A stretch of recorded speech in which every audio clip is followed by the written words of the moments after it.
Un, deux. Vous m'entendez bien? Vous m'entendez bien avec le son et tout? Vous pouvez prendre place.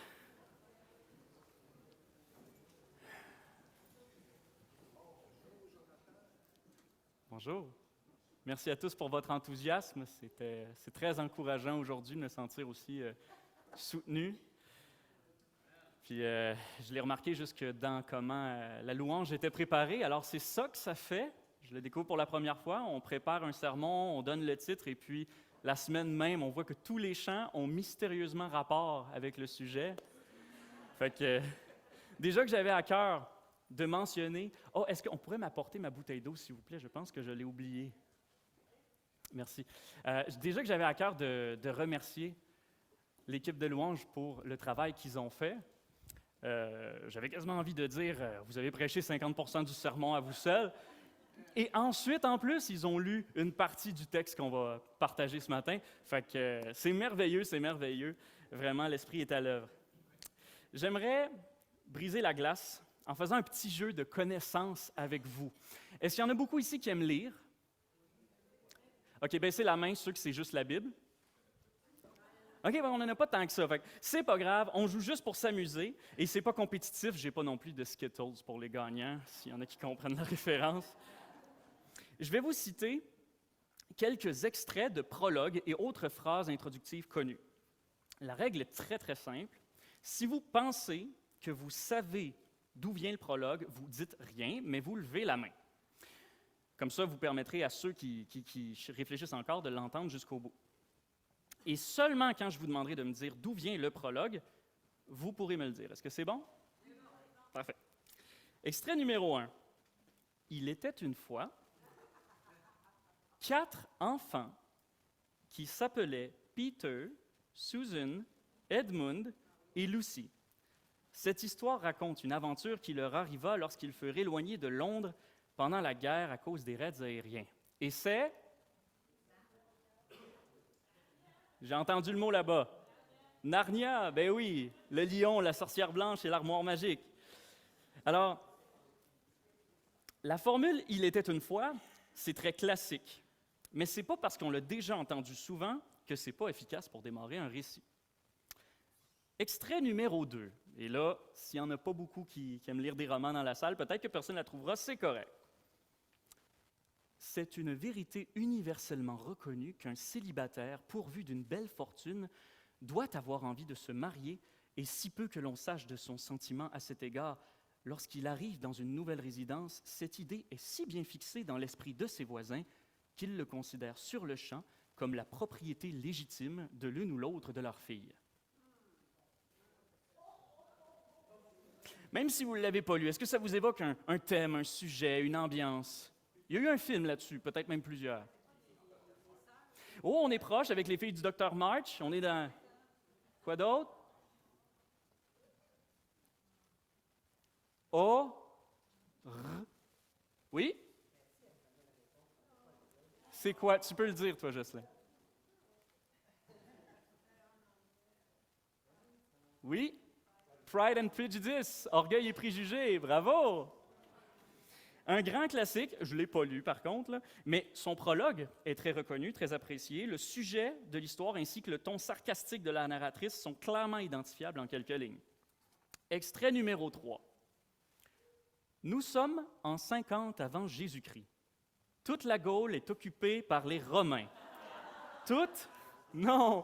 Un village peuplé d'irréductibles Gaulois résiste encore et toujours à l'envahisseur.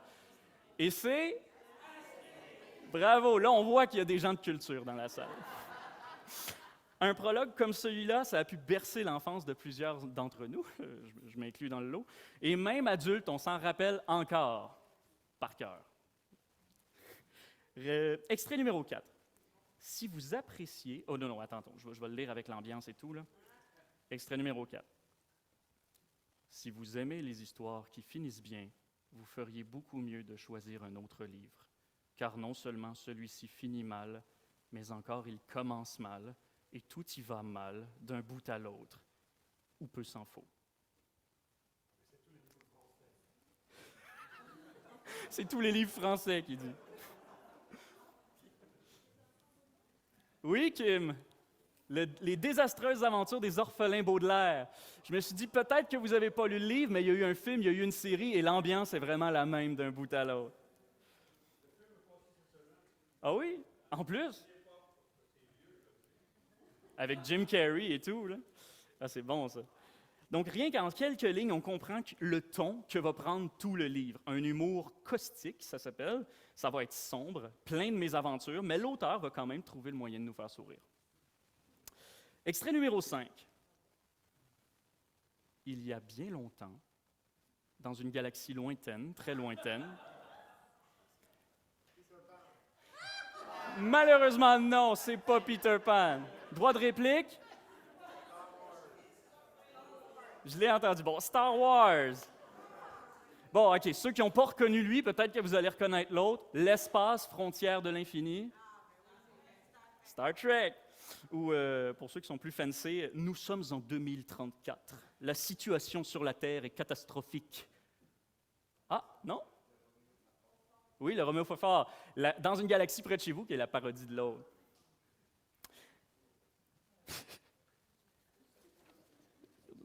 Ah oui, donc, les univers de science-fiction au cinéma ou à la télé ont eux aussi compris l'importance de se démarquer par une formule introductive et répétitive, facilement identifiable, qui engendre le mystère et le goût de la découverte.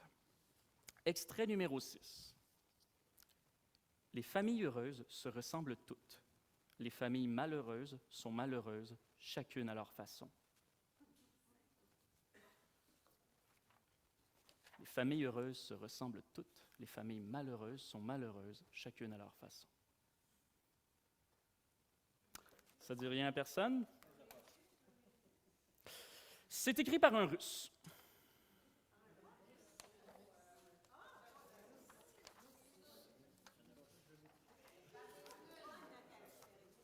C'est écrit par Léon Tolstoï. C'est pas Guerre et paix, c'est l'autre qui est bien connu. Anna Karénine, exactement. Et celui-ci, c'est un cas assez unique en son genre parce que généralement, la morale arrive seulement au milieu ou à la fin d'un livre. Puis parfois, même, elle n'arrive jamais parce qu'il faut la déduire par soi-même. Mais dans ce cas-ci, le livre commence par la morale directement, alors qu'on ne connaît même pas le contexte. 7e et dernier extrait.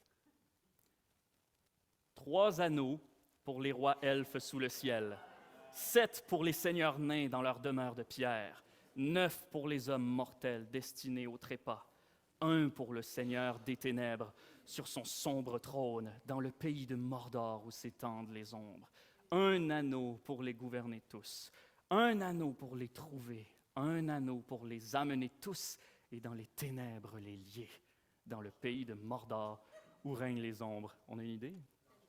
Non, c'est pas Blanche-Neige, ce serait plutôt Sombre-Neige ici, là, si on veut. Donc, oui, les 7 nains, ben oui, j'ai jamais pensé à celle-là.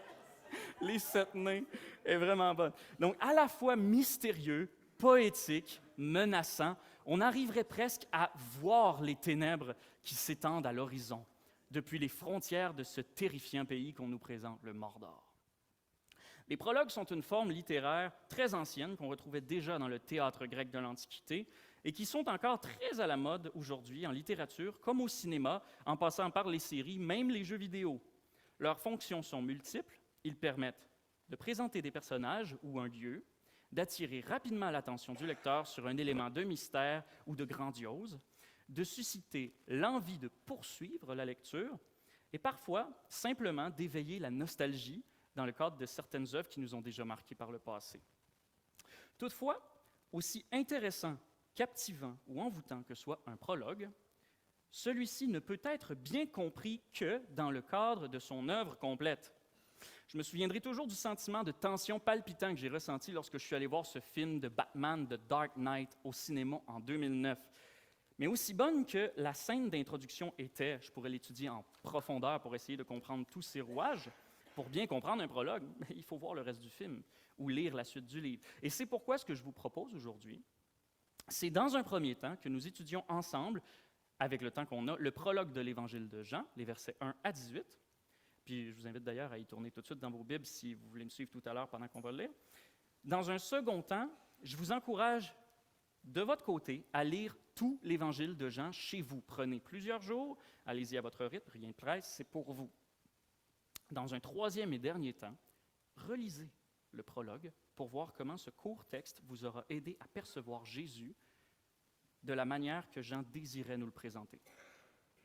Et si jamais vous n'avez pas encore lu l'Évangile de Jean, c'est l'occasion de vous y mettre parce qu'on va le commencer ensemble. C'est un trésor de la Bible que vous ne voulez pas rater. Une démonstration de savoir-faire.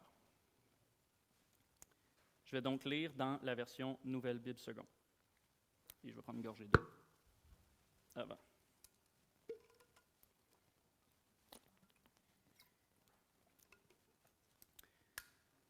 Au commencement était la parole. La parole était auprès de Dieu. La parole était Dieu. Elle était au commencement auprès de Dieu. Tout est venu à l'existence par elle, et rien de ce qui est venu à l'existence n'est venu à l'existence sans elle. En elle était la vie, et la vie était la lumière des humains. La lumière brille dans les ténèbres, et les ténèbres n'ont pas pu la saisir. Survint un homme envoyé de Dieu, du nom de Jean. Il vint comme témoin pour rendre témoignage à la lumière, afin que tous croient par lui. Ce n'est pas lui qui était la lumière, il venait rendre témoignage à la lumière. La parole était la vraie lumière, celle qui éclaire tout humain. Elle venait dans le monde, elle était dans le monde, et le monde est venu à l'existence par elle. Mais le monde ne l'a jamais connue. Elle est venue chez elle, et les siens ne l'ont pas accueillie. Mais à tous ceux qui l'ont reçue, elle a donné le droit de devenir enfants de Dieu. À ceux qui mettent leur foi en son nom, ceux-là sont nés non pas du sang, ni d'une volonté de chair, ni d'une volonté d'homme, mais de Dieu. La parole est devenue chair, elle a fait sa demeure parmi nous, et nous avons vu sa gloire, une gloire de Fils unique issu du Père. Elle était pleine de grâce et de vérité. Jean lui rend témoignage. Il s'est écrié, « C'est de lui que j'ai dit, celui qui vient derrière moi est passé devant moi, car avant moi il était. » Nous, en effet, de sa plénitude, nous avons tous reçu, et grâce pour grâce. Car la loi a été donnée par Moïse, la grâce et la vérité sont venues par Jésus-Christ. Personne n'a jamais vu Dieu. Celui qui l'a annoncé, c'est le Dieu Fils unique qui est sur le sein du Père. Prions pour que Dieu bénisse sa parole dans nos cœurs ce matin. Seigneur, on te remercie pour ta parole, que nous appelons bien souvent la Bible et qui, ici, nous est présentée sous le nom de Jésus-Christ. Nous te remercions pour toutes les merveilles qu'on y trouve. Nous te remercions pour toi qui se trouve derrière elle et qui se fait connaître à nous. Donne-nous ce matin d'être émerveillés par ta parole. Au nom de ton Fils Jésus. Amen. J'avoue que j'ai oublié d'utiliser mon PowerPoint depuis tout à l'heure. On avait tout un texte. Vous le voyez bien? OK. Bon, je vous le remets pour... Là, à partir de maintenant, il va falloir que j'essaie de me discipliner parce que je me suis pratiqué sans le PowerPoint jusqu'à aujourd'hui. D'ailleurs, merci à Kim qui a préparé ça. Oui, moi je dis merci. Merci parce que moi je le trouve beau, OK? Donc, à travers l'exercice que nous avons fait avec les différents prologues, nous avons pu commencer à réfléchir sur l'utilité d'un prologue au début d'une œuvre. Maintenant, nous allons étudier comment Jean, à travers son prologue, parvient à attirer intelligemment l'attention sur Jésus, à expliquer efficacement l'œuvre de Jésus et à témoigner personnellement de Jésus. Donc, je répète, ce sont les 3 points du sermon d'aujourd'hui. Comment Jean parvient à attirer intelligemment l'attention sur Jésus, à expliquer efficacement son œuvre et à témoigner de lui personnellement.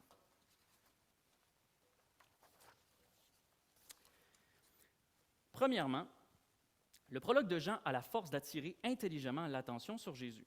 Mais comment y parvient-il? Déjà, on peut voir qu'il cherche à tisser un parallèle entre son récit de Jésus-Christ et le début de l'Ancien Testament avec ses 2 premiers mots « au commencement ». Mais au lieu de poursuivre par « Dieu créa », il préfère continuer avec « était la parole ». Pourquoi? Pour le découvrir, nous devons absolument commencer, comme tous les sermons sur Jean 1, il n'y a rien d'original ici, par expliquer le sens du mot « parole ». Alors, dans ce texte, le mot « parole » provient du mot grec « logos ». Et « logos » en français, ça peut se traduire littéralement par « papa, où es-tu? » Tu as fait les cours de grec avec moi. Qu'est-ce que ça veut dire « logos » en français? Parole. Le mot « logos » veut dire aussi... Parce que j'ai pris sur le fait, là. Mot ou discours. Tu as tout étudié ça. Tu es même meilleur que moi pour retenir. Et ça peut également signifier affirmation, message, propos ou déclaration. Mais, si encore c'était aussi simple. Dans la compréhension grecque générale du 1er siècle, le mot logos avait une définition encore plus élargie que ça. On l'associait à la pensée intérieure, à la raison, même à la science. Et pourquoi? Parce que 500 ans avant Jésus-Christ, des philosophes grecs comme Héraclite ont adopté ce mot pour désigner le principe de la raison divine qui existait à l'arrière-plan du cosmos et qui gouverne le monde. C'est ce logos qui aurait créé l'univers et qui lui aurait donné la vie. C'est une forme très éloignée et intangible d'intelligence supérieure. Et c'est surprenant parce que je rappelle que les Grecs de l'Antiquité étaient des polythéistes, jusqu'à preuve du contraire, c'est-à-dire qu'ils croyaient en plusieurs dieux. Et pourtant, déjà leurs philosophes avaient dans l'idée qu'il devait forcément exister une puissance supérieure au-delà de tout ce qu'il y avait, au-delà de tout ça et qui avait créé le monde. Les stoïciens, par la suite, durant les siècles suivants, c'est un groupe de philosophes grecs, s'en sont inspirés pour dire que chaque être, chaque objet avait son propre logos et que tous ensemble formaient un immense logos, un logos cosmique. Sinon, on a aussi un auteur juif de culture grecque qui s'appelle Philon d'Alexandrie et qui a vécu à la même époque que Jésus. Lui, il présentait le logos comme le pont qui reliait Dieu à sa création. Quant aux Juifs eux-mêmes, nombre d'entre eux parlaient le grec à cette époque et lisaient même l'Ancien Testament dans une traduction grecque qu'on appelait la Septante. Dans l'Ancien Testament grec, donc, on utilise logos pour parler de la parole de Dieu, comme dans nos Bibles aujourd'hui. Prenez par exemple le psaume 33,6 qui dit que c'est par la parole du Seigneur que le ciel a été fait, par le souffle de sa bouche, toute son armée. C'est logos qui est utilisé ici. Les Juifs de l'époque avaient également à leur disposition, en grec toujours, les livres de sagesse, dont Sagesse lui-même, et Ecclésiastique. Dans ces livres, le concept de logos de Dieu va encore plus loin car on lui attribue pratiquement une personnalité. Comme dans cet extrait ici, « Ta parole souveraine quittant les cieux et le trône royal bondit comme un guerrier impitoyable. » Et dans bien des écrits juifs, il arrivait même de traduire la loi de Dieu par la parole de Dieu, logos. Mais laquelle de toutes ces définitions Jean avait-il en tête? C'est ça qui nous intéresse. S'adresse-t-il en premier lieu aux Grecs ou aux Juifs? Jean s'adresse en premier lieu aux Juifs qui connaissent le grec. À plusieurs reprises dans son évangile, Jean prend la peine d'expliquer les mots hébreux aux lecteurs de langue grecque, mais il passe aussi à côté de plein de traditions et d'éléments de l'histoire des Juifs, comme présupposant que ses lecteurs les connaissent. Donc, pour les lecteurs juifs comme pour Jean, logos, avant toute chose, ce n'est pas la raison ni l'intelligence, c'est la parole de Dieu. Mais ce choix de mots est tout de même un coup de maître en matière de communication pour le monde de son temps. Parce que personne n'était insensible à l'importance ou au mystère derrière le logos.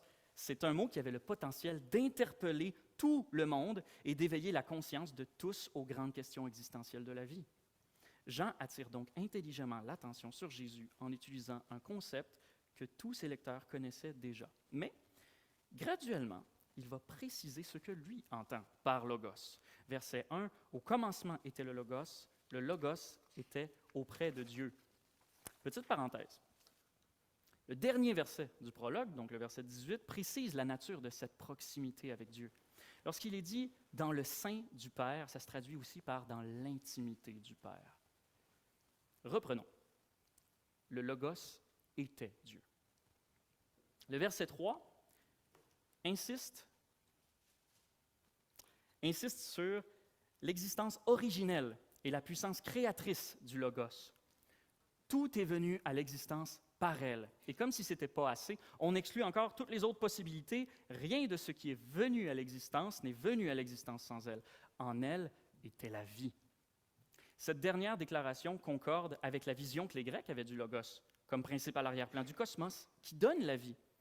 Et plus tard, dans l'Évangile de Jean, Jésus réitérera cette vérité en Jean 5, 26. Je cite, « En effet, tout comme le Père a la vie en lui-même, ainsi il a donné au Fils d'avoir la vie en lui-même. » Jean va ensuite continuer d'attirer intelligemment l'attention de ses lecteurs à Jésus-Christ en raccordant avec un autre concept, celui de lumière. Verset 4, la deuxième partie, « Et la vie était la lumière des humains. » La lumière et la vie sont des symboles religieux quasiment universels. Aux quatre coins de la terre, des peuples ont adoré le soleil, par exemple. D'ailleurs, c'est peut-être pour ça que le prologue du Seigneur des Anneaux, qui part du pays de Mordor où s'étendent les ombres, fonctionne si bien, parce que les ombres et la lumière sont des thèmes qui parlent directement à notre âme. En Jean 8, 12, Jésus dit « C'est moi qui suis la lumière du monde. Celui qui me suit ne marchera jamais dans les ténèbres, mais il aura la lumière de la vie. » La guérison de l'aveugle né, plus loin dans l'Évangile de Jean, est un signe concret visant à prouver que Jésus a le pouvoir de décider qui peut recevoir la lumière et qui demeure aveugle. Verset 5, « La lumière brille dans les ténèbres, et les ténèbres n'ont pas pu la saisir. » Et j'aime particulièrement cette traduction dans la Nouvelle Bible Second, parce que le verbe grec qui est derrière le mot « saisir » veut littéralement dire la même chose, « saisir ». Ce qui veut dire qu'on n'est pas certain du sens, parce que saisir peut avoir plusieurs sens. On peut parler de saisir comme dans le sens de maîtriser quelqu'un, de le dominer, de le vaincre, comme on peut aussi parler de saisir par la pensée, c'est-à-dire comprendre, cerner, recevoir une idée. Et souvent, nos traductions, si vous regardez dans vos Bibles, vont aller soit dans un sens, soit dans l'autre. Un commentateur nous dit que c'est un chef-d'œuvre d'ambiguïté intentionnelle. À travers ce verbe « saisir », un lecteur grec comprendra que les ténèbres n'ont aucune prise sur la lumière pour couper court à toute idée de dualisme, cette idée qu'au commencement du monde, il y avait le bien d'un côté, puis le mal de l'autre, que les deux sont à peu près égaux et peuvent se combattre infiniment. Et un lecteur juif qui voit dans le Logos la parole de Dieu lira que les ténèbres n'ont pas compris la lumière.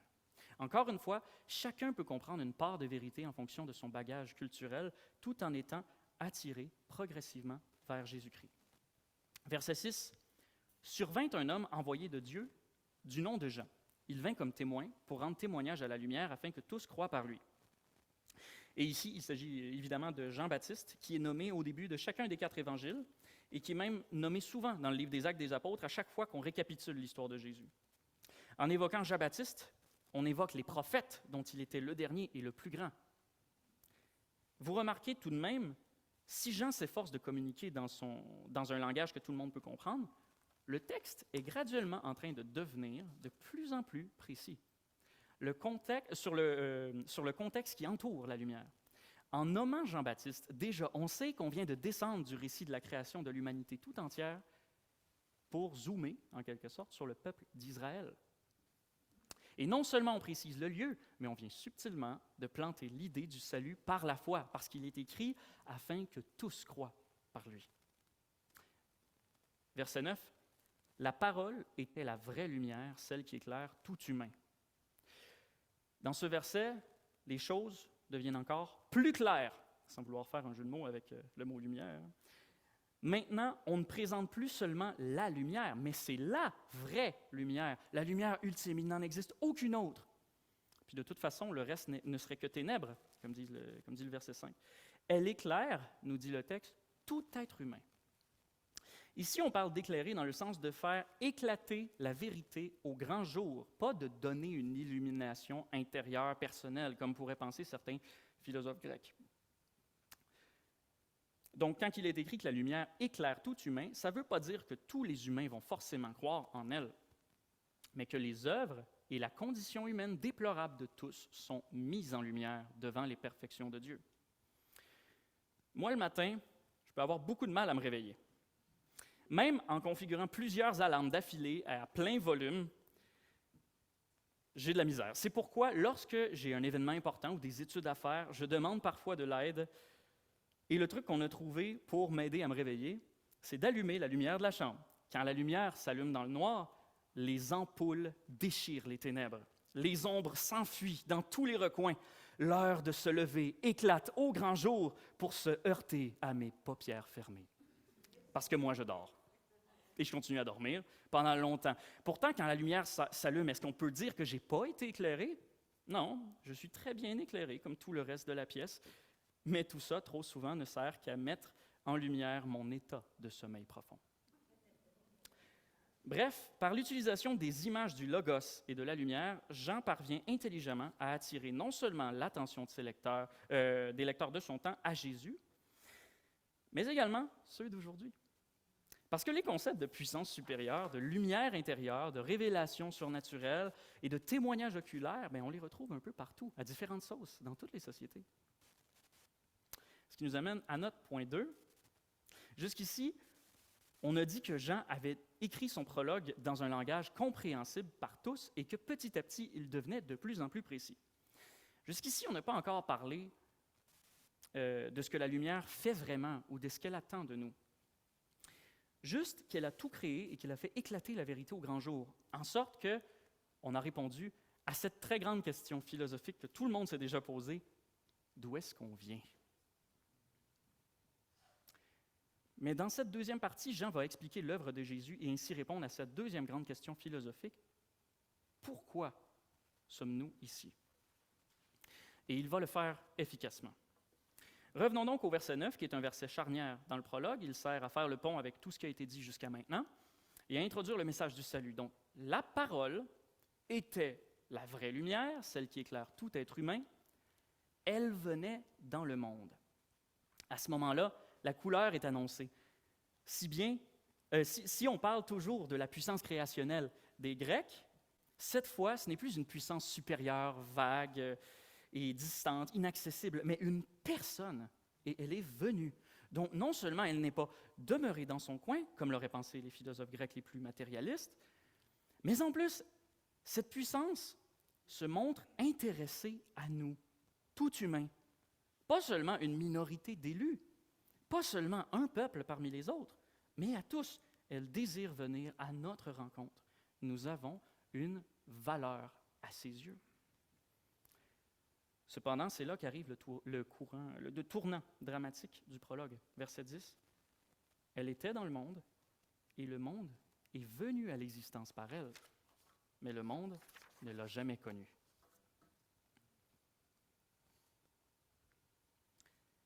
Elle est venue chez elle et les siens ne l'ont pas accueillie. Lorsque Jean fait référence à chez elle, il parle des enfants d'Israël. De tous les royaumes sur la terre, le Logos a choisi de venir auprès du peuple qui était déjà censé le connaître, ceux qui auraient dû le reconnaître, de tous les royaumes de la terre. Malheureusement, le peuple d'Israël n'était pas seulement le peuple choisi par Dieu pour recevoir ses bénédictions et ses commandements, sa révélation et sa parole. Il était aussi le peuple ayant le plus grand passif de rébellion ouverte contre Dieu.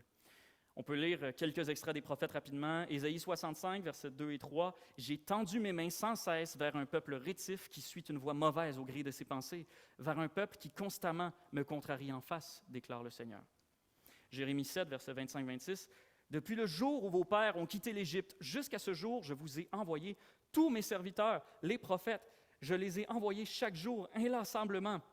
Mais eux, mon peuple, ne m'ont pas écouté.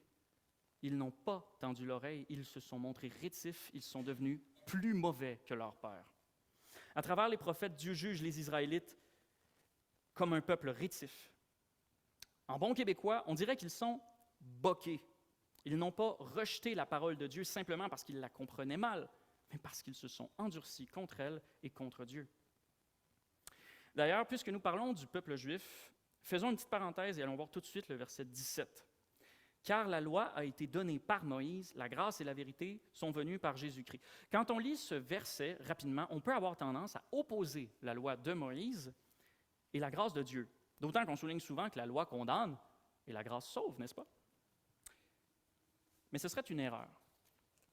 Ce verset ne marque pas une opposition particulière entre Moïse et Jésus-Christ, ou entre la loi et la grâce et la vérité, mais elle souligne la progression des dons de Dieu. D'abord, Dieu a donné la loi, qui est bonne, et ensuite il a donné son Fils unique pour venir accomplir la loi, qui témoignait de lui et instaurer une alliance encore plus excellente. Donc voilà, petite parenthèse pour dire que la loi était déjà une grâce de Dieu avant la grâce. Donc la loi et la grâce ne sont pas en opposition dans le grand plan de la révélation divine. Pour revenir au verset 11, les siens ne l'ont pas accueilli. Verset 12. Mais à tous ceux qui l'ont reçu, il a donné le droit de devenir enfants de Dieu, à ceux qui mettent leur foi en son nom. Mettre sa foi dans le nom d'une personne, c'est davantage qu'une étiquette. C'est d'avoir une confiance absolue dans le caractère de la personne, dans tout ce qu'elle est. Et si cette personne est la parole de Dieu incarnée, c'est aussi de mettre sa confiance dans tout ce qu'elle dit, parce qu'elle est parole. Et le prologue de l'Évangile de Jean est tellement clair sur le fait que Jésus-Christ, le Logos, est Dieu, qu'on peut tout de suite faire le rapprochement. Recevoir la parole de Dieu, c'est recevoir le Fils de Dieu et donc recevoir Dieu lui-même. Les 4 évangiles, celui de Matthieu, de Marc, de Luc, comme de Jean, contiennent ces mots prononcés par Jésus. « Celui qui me reçoit, reçoit celui qui m'a envoyé ». Recevoir Jésus-Christ dans son cœur et sa vie, c'est recevoir le Dieu créateur de tout l'univers, ce Logos que cherchaient tant les Grecs. Une remarque sur les choix rédactionnels de Jean, les versets 12 et 13 sont les 2 seuls versets dans tout le prologue qui parlent du salut. Pourtant, la croix n'est même pas mentionnée. En fait, même le mot « sauver » n'est pas mentionné, si on veut être plus précis.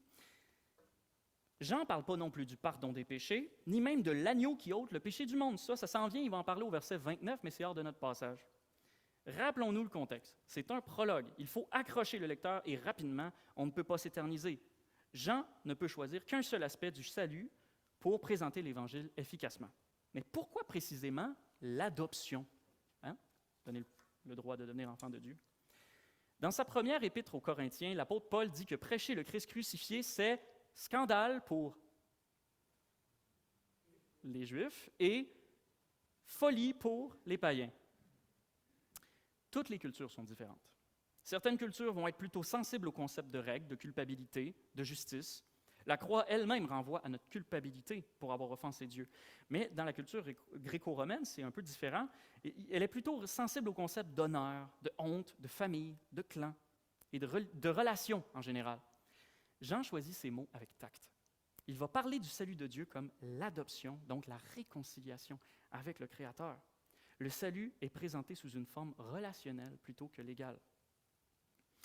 Verset 13, « Ceux-là sont nés non pas du sang, ni d'une volonté de chair, ni d'une volonté d'homme, mais de Dieu. » Jean nous dit que ceux qui auront mis leur foi dans le nom de Jésus deviendront enfants de Dieu par un décret de Dieu lui-même. Jean insiste pour dire que ça n'a rien à voir avec la chair et le sang ou la volonté humaine. Jusqu'à maintenant, on a mentionné que le prologue de Jean parlait d'un sujet très très large, le logos mystérieux, universel, et commençait à préciser petit à petit que c'était la seule et véritable lumière, parole de Dieu véritable. Mais ce n'est pas parce que l'identité de Dieu se précise que Jean s'adresse à un auditoire de plus en plus restreint. Du genre, comme ce n'est pas le Dieu que pensaient les Grecs, les Grecs, vous êtes plus concernés. Bien au contraire, ici on compense avec une nouvelle ouverture au lecteur qu'on a cherché à attirer jusqu'ici.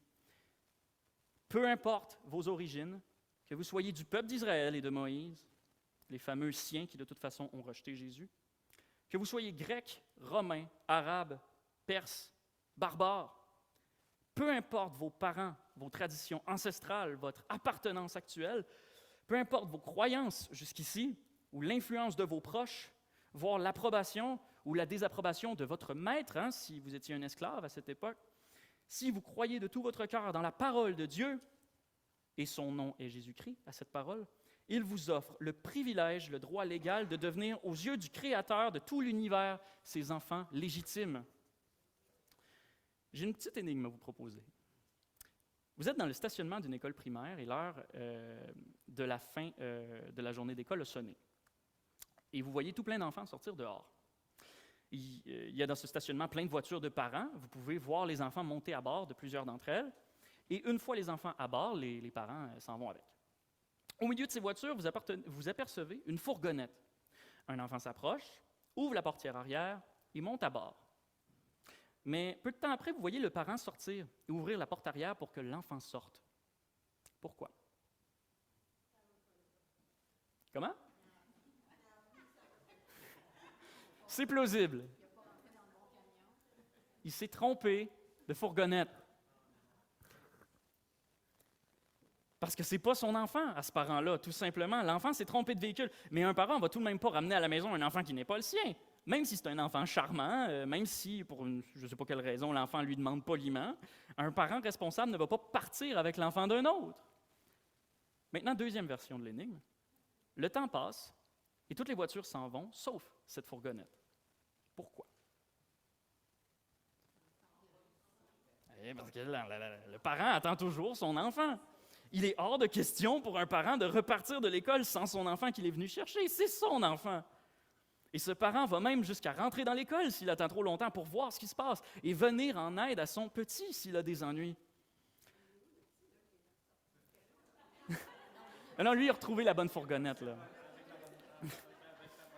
Dans cette histoire-là, ça se finit bien, c'est pas comme les orphelins Baudelaire, là. Donc, peu importe que de naissance vous soyez juif, grec, stoïcien, épicurien, philosophe, paysan, esclave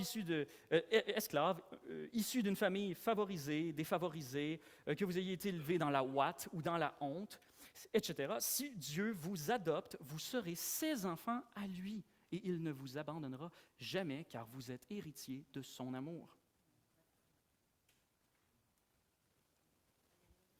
Ce qui nous amène à la troisième et dernière partie du prologue, la gloire de Dieu qu'ont reçue et contemplé les enfants de Dieu et dont Jean et les apôtres peuvent témoigner. Verset 14, première partie, « La parole est devenue chair et elle a fait sa demeure parmi nous. » Dans ce petit bout de texte qu'on vient de lire, déjà là, on a un résumé de tout ce que le prologue nous a dit jusqu'à maintenant, et notez qu'on vient d'ajouter un élément d'image très important. Le Logos a fait sa demeure parmi nous. Il n'est pas seulement venu, il s'est installé.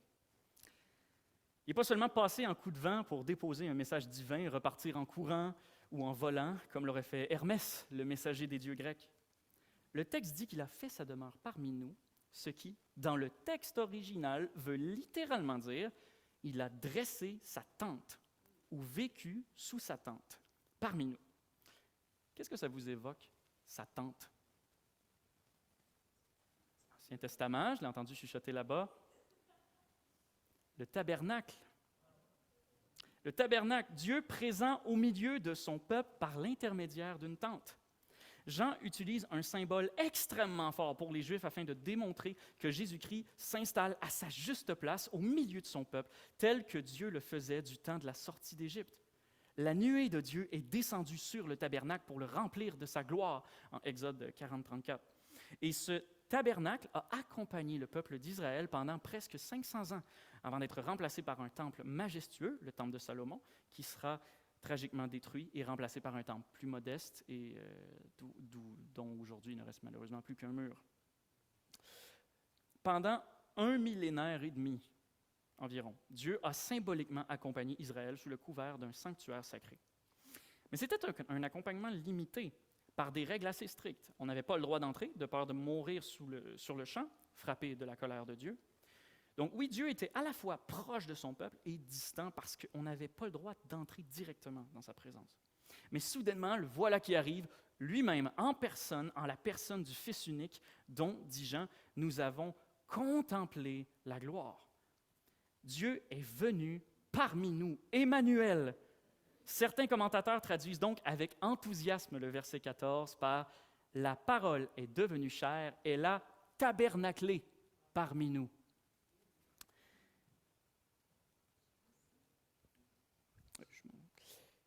Verset 14, deuxième partie, « Et nous avons vu sa gloire, une gloire de Fils unique issu du Père. Elle était pleine de grâce et de vérité. Et là, on arrive à un petit défi de traduction qui vaut la peine qu'on aborde. Il est difficile de savoir avec certitude si pour Jean, c'est la parole qui est pleine de grâce et de vérité, ou si c'est la gloire, sa gloire, la gloire de la parole. Bon, je vous rassure tout de suite, sans entrer dans les... je vous rassure tout de suite, les deux ne se contrediraient pas, parce que si sa gloire est pleine de grâce et de vérité, ben c'est la gloire de lui, donc ça revient au même. Mais sans entrer dans les détails, pour des raisons syntaxiques, on recommande de dire que c'est sa gloire qui est pleine de grâce et de vérité. Et si c'est bien ça que le texte dit, alors ça nous permet de faire une comparaison très intéressante avec l'Ancien Testament. En Exode 33, 18, Moïse, une fois, a eu l'audace de demander à Dieu « Fais-moi voir ta gloire, je t'en prie. » Ça vous est déjà arrivé d'être tellement en admiration devant la personne du Seigneur, de déborder comme ça du désir de voir sa gloire, au point de lui demander en prière? La réponse de Dieu à Moïse est à la fois gracieuse et terrifiante. L'être humain ne peut me voir et vivre. Mais en contrepartie, et c'est ce que Moïse a demandé d'ailleurs, Dieu a montré sa gloire à Moïse. Il lui a répondu « Je ferai passer devant toi toute ma bonté, et je proclamerai devant toi le nom du Seigneur, Yahweh. Je ferai grâce à qui je ferai grâce, et j'aurai compassion de qui j'aurai compassion. » C'est à ça qu'elle ressemble, la gloire de Dieu. La gloire de Dieu proclame sa grâce. Donc, pour revenir à Jean 1,14, en disant que la gloire de la parole est pleine de grâce et de vérité, on raccorde avec la gloire de Dieu en Exode. Je suis perdu dans mes feuilles.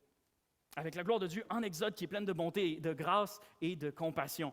La gloire du Logos est la gloire de Dieu parce que le Logos est Dieu. Mais la gloire du Logos n'est pas seulement pleine de grâce, elle est aussi pleine de vérité. Et comme a dit un jour un procurateur romain tristement célèbre, qu'est-ce que la vérité? Au verset 18, nous pouvons lire « Personne n'a jamais vu Dieu. Celui qui l'a annoncé, c'est le Dieu Fils unique qui est sur le sein du Père ou dans l'intimité du Père. » C'est tellement intéressant, les nuances qu'on découvre en apprenant à lire le texte grec. Il y a plein de verbes possibles en grec pour parler d'annoncer, de faire connaître, de manifester, de révéler, de témoigner, puis Jean en utilise beaucoup, c'est un sujet très, très cher à ses yeux. Mais dans ce texte, le verbe utilisé pour dire annoncer, ça provient du verbe exegesato, qui veut dire raconter une histoire ou relater. Jésus est venu nous raconter l'histoire du Père. Mais le mot exegesato, ça vous fait penser à un autre mot en français? Exégèse. C'est le mot que nous utilisons pour parler de puiser les idées, puiser les vérités dans un texte biblique.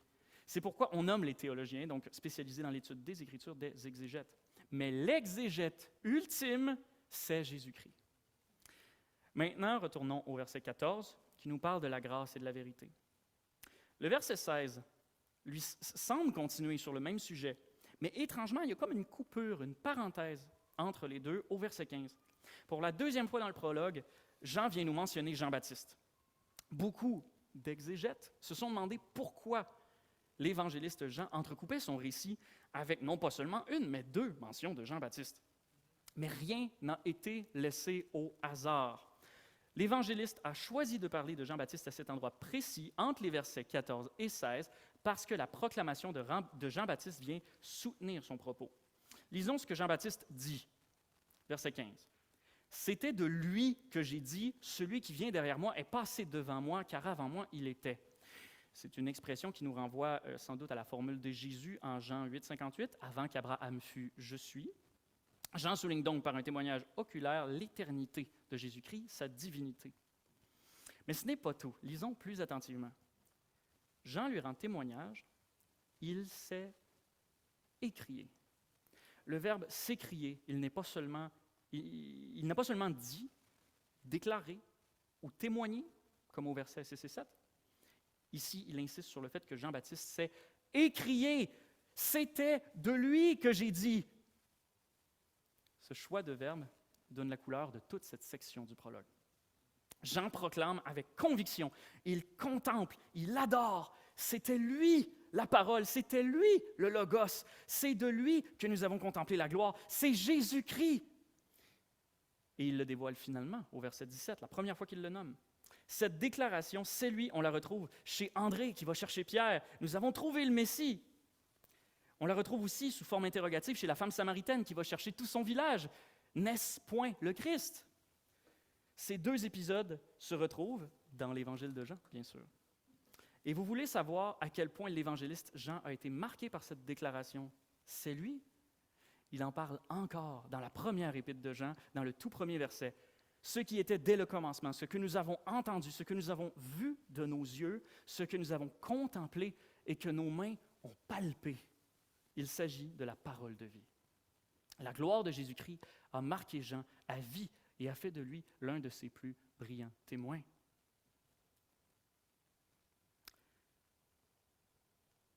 Nous avons aussi contemplé sa gloire. La gloire de Dieu se manifeste donc à travers sa parole. Jésus-Christ est la manifestation suprême de sa parole.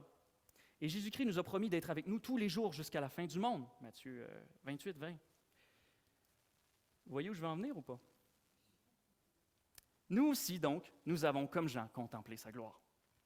Nous la contemplons chaque jour lorsque nous lisons la parole de Dieu, sa gloire qui est pleine de vérité.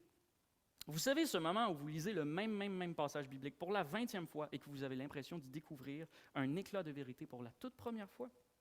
Les larmes qui vous montent aux yeux, simplement parce que vous découvrez et redécouvrez les choses, des choses qui parfois semblent évidentes, mais qui affectent quand même tout votre être.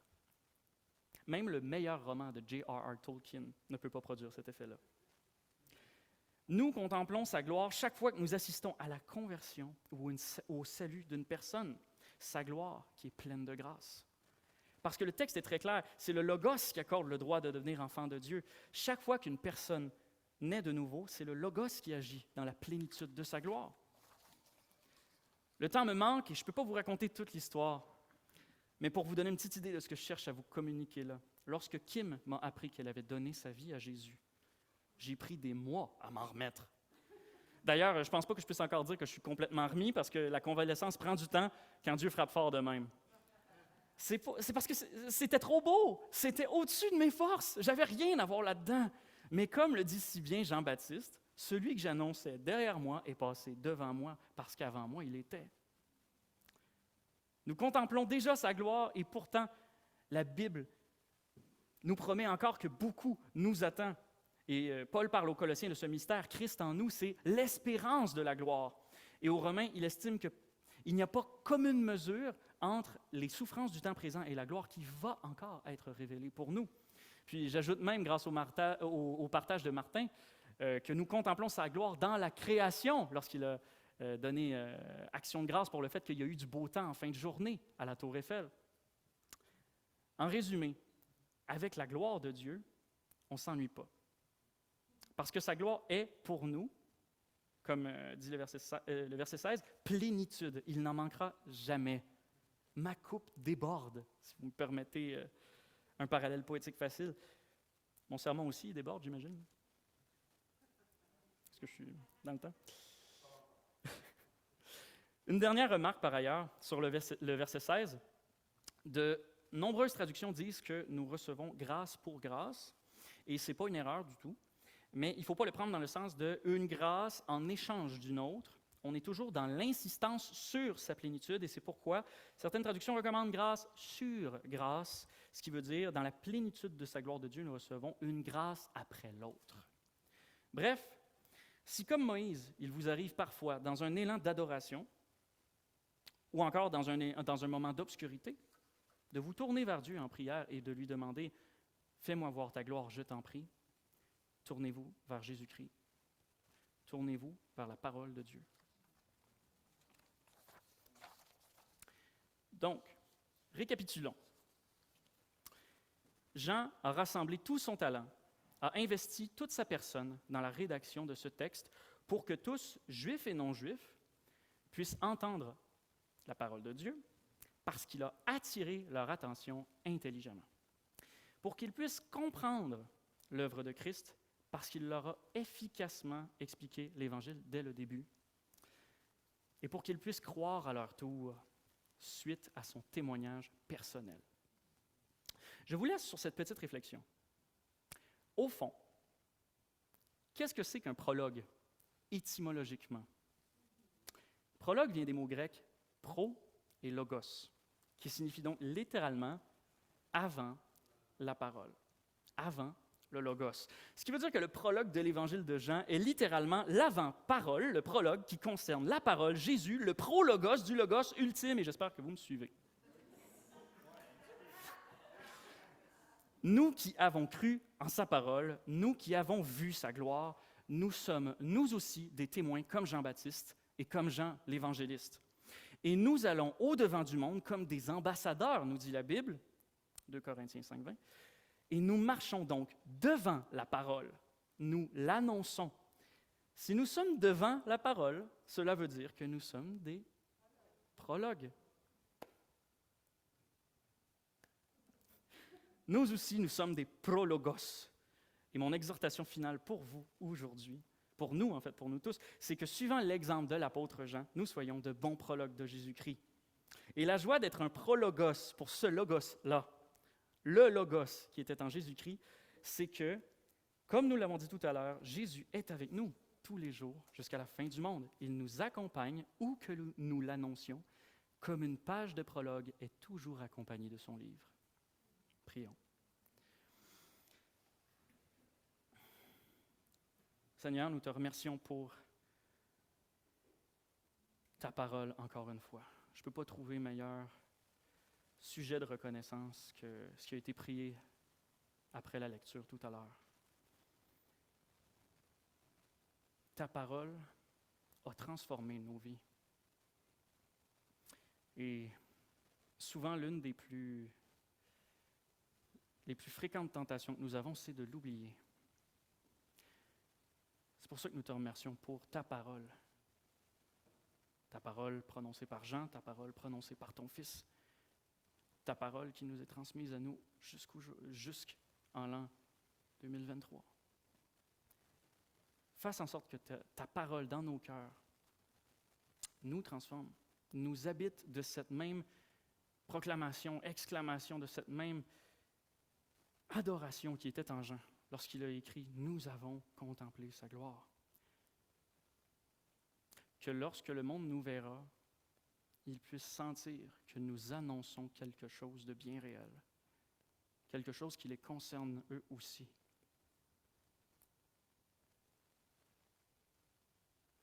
Merci Seigneur. Au nom de ton Fils, Jésus, ta parole. Amen.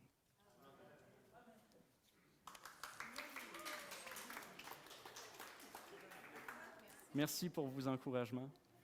Je vous laisse ça, parce que tout à l'heure, j'ai donné un défi. Là, si vous voulez lire l'Évangile de Jean de votre côté, vous pouvez prendre une photo de ça. Ça peut peut-être vous donner un peu d'encouragement pour tenter l'expérience.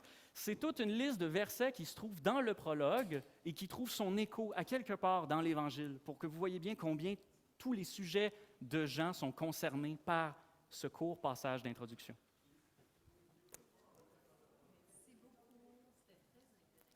Plaisir.